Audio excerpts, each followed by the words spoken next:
7 tips before buying a new launch condominium. Hello everyone, my name is Alan from Alan Wee Property. Welcome back to my YouTube channel. Today, I'm going to share 7 tips before committing to any new launch condominium so that you can take profit from your property investment. Here, rather than just sharing with you the tips, I want to give you some context and I will be studying the performance of the new launch condominiums in the Potong Pasir area. Some of these projects are launched a decade ago, such as Nim Residences, Sant Ritz, Sennett Residence, 18 Woodsville, and the Nim Residences. Others like the Poiz Residence and Colonial are the newest one that are completed a few years ago. By analyzing how this condominium perform in the resale market, we can identify what are the key characteristics and how these 7 tips make sense to you. In this video, I'll break down the data into less than 800 square feet that cover mostly 1 and 2 bedrooms. Next, I will categorize the bigger 2 bedrooms to compact 3 bedrooms. Lastly, I will categorize the bigger 3 and 4 bedrooms that measure 1001 square feet to 1004 square feet. The purpose of this approach is to identify which bedroom types are the most profitable. Here, do you want to make a guess? Which condo will outperform? Will it be the older Nim Residence, Sant Ritz, or Sennett Residence? Or will it be the mixed development like Poiz and Nim Residence? What about the only freehold 18 Woodsville? Will it be the Dark Horse? Or will it be Colonial that saw panic buying in the show flat after the new cooling measure announced in July 2018? I can still recall people saying, "Siao ah, rush to buy a property at this price. How to make money?"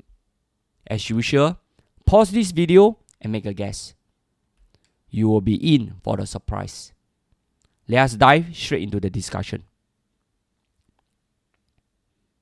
For the start, Nim Residence is a 99 years leasehold condominium built by Qingjian Realty. This is one of their first few projects in Singapore back then. Nim TOP in 2014 and comprised 219 units. The average launch price for the smaller units are 1310 PSF. Today, the price have increased to 1446 PSF. This is a 10% increment. Likewise, those between 801 square feet to 1000 square feet saw the same increase at 10%. The bigger unit fetched a larger return at 34%. Sant Ritz is developed by Sant Ritz Realty Private Limited, a relatively unknown developer. This condo has 214 units and its design is rather unique. It's either you love it or hate it. Anyway, let's go into the numbers. The smaller unit achieved an 8% to 9% return. The bigger unit only achieved a pathetic 9% return. Seriously, I don't know what is wrong with this project. Could it be the open concept kitchen or the road noise? What about the high proportion of smaller units? Or maybe the facade?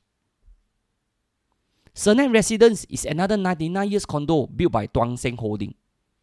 This 332 condo TOP in 2016. In terms of performance, the average return for the smaller 1 and 2 bedroom units are between 7 to 9%. For the bigger 3 and 4 bedrooms, their average return is 16%. Not too bad for the bigger units, taken into consideration they are located next to a busy Upper Serangoon Road. The Poiz Residence is a mixed development that comprises a retail mall on the ground level. This project by MCC Land has 731 units and TOP in 2018. More than 50% of the units are smaller units, but their performance seems to be pretty decent. The smaller unit achieved a 20 to 23% return since launch, whereas the bigger units achieve a return of 29%. Take a look at the 4-bedroom layout. The space is small but practical. This could also explain why its 4-bedroom are moving and achieve a higher return. Colonial is the newest kids on the block that TOP in 2021. It has 805 units and is next to Woodville MRT station. I haven't been inside, but I look at photos found online and they seems to be quite beautiful. The smaller bedrooms achieve a 20% return. The compact 3 bedrooms achieve a 21% return. The bigger 3 and 4 bedrooms did a 16% return. Overall, not too bad. For those that say these buyers are siao and buy before the cooling measure, I think they got it all wrong. This is Park Colonial profit margin. The smaller units make 100,000 to 200,000 on average, whereas the 4 bedrooms easily make close to $500,000. 18 Woodsville is the only freehold condo that we are comparing here. It TOP in 2015 and has 101 units. It is built by SP Setia, a Malaysia-listed property developer. There are not many resale transactions for this project. Therefore, it's not fair to compare its return. But just by looking at the profitable and unprofitable transaction, I think you get the idea. The poor performance could most likely due to its poor layout and being a small development. Lastly, we have Nim Residences, developed by CDL in 2013. This is a mixed development with 266 units. Overall, most of the units achieve a return of 10 to 50% across all unit types. The return is not too impressive to me for the CDL project. This could likely be due to the road noise fronting the PIE and from the heavy road intersection. Here, I did an overall return so that we can have an overview of their performance. Sant Ritz, Sennett, and the Nim Residences have seen moderate returns after holding them for a decade. Nim was the pioneer new launch condominium in the area, so it started from a lower entry price. This also explains its higher return over the years. The Poiz Residence and Park Colonial perform well, mainly due to their design and are newer. There are also coincidentally bigger development with more units and transactions. 18 Woodsville fared the worst even is on freehold tenure. In terms of annualized return, Park Colonial did the best at 17%. But this may not be accurate as it only TOP 2 years ago. Poiz did well with an annualized 6% return. Nim, Sant Ritz, Sennett, and 18 Woodsville did not perform up to expectation after holding them for more than 10 years. By the way, some of you may ask me why I didn't include the Trevor or Woodville residence.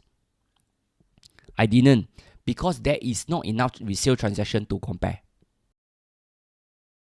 So, what can we all learn here? Tip number 1 for any new launch.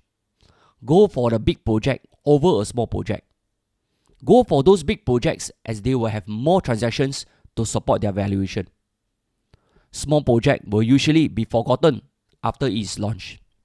Tips number 2, always as far as budget allowed.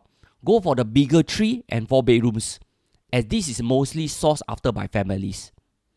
I also average out the return for all the different sizes and the bigger units achieve a better return. Tips number 3, go for reputable developers as they have a stronger track record. Reputable developers are more responsive during the defect liability period because their reputation is at stake. For smaller one-off developer, they will usually go MIA or scale down their after-sales department. Tips number 4, study the entry price. If the entry price are too high, walk away.